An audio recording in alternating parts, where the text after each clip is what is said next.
عربا شيخ عبد القادر iyo Sheekh Mukhtaar inaan weydiiyo qofka hogaamin u bixinaya lacagta uu bixinaya iyo qofka lacagta qaadanaya maxay lacagtaas noqonaysaa بريتود هذا ربنا نشرحه إن العكس كبحين برا وحربا قفكوا لعقته وبحنا محين نوع نقول إنسان محيته مرشوي نقول إنسان شوفي كده وحربا موضوع إن أنسب الله أو أن أرحض له لكن هذه أنسوكها باختصار وأيو وحشرة مركز لجاه الله يوصل الفقه وحنا هذا مجمل يمفصل هذا الضبان هذا الأمهان إن لك لقاد قاضه حل جل جشرة مركز نحن هذا عبد الله بن عباس رضي الله عنه وأرضاه أي سؤال لو يدين بأويمي تتنوح ويدي دلك ويركورن حدان واحد له وحير هذا واحد الشؤه النار باطهاي لا جماعة فيه وآد بوجاتكي بوكتجون كلاوي ما وحير دلك يجورن تتنوح دلكو ومد خطأ ومد هيتي شبه العمدية أو قفكي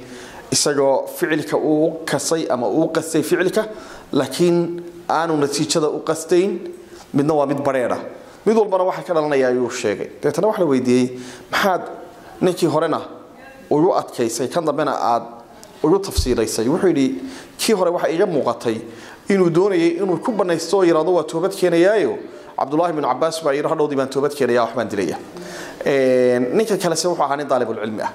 marka horta xilliga ay baashani taagan tahay mabda'iyan inaan raano qaacidadii fiqiga ahayd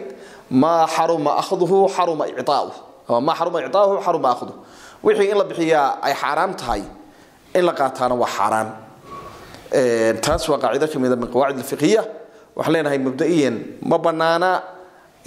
wixii dadku u sinaa ileen wuxuu qofkan lacagta u bixinaya waxaan dadka u siman oo inuu gaar la noqdo doonaya Soomaa wixii dadku u sinaa in cidi ay si gaar ah uga faa'iideysato oo lacag lagu bixiyo ka bixinayana uma banaana ka qaadanayana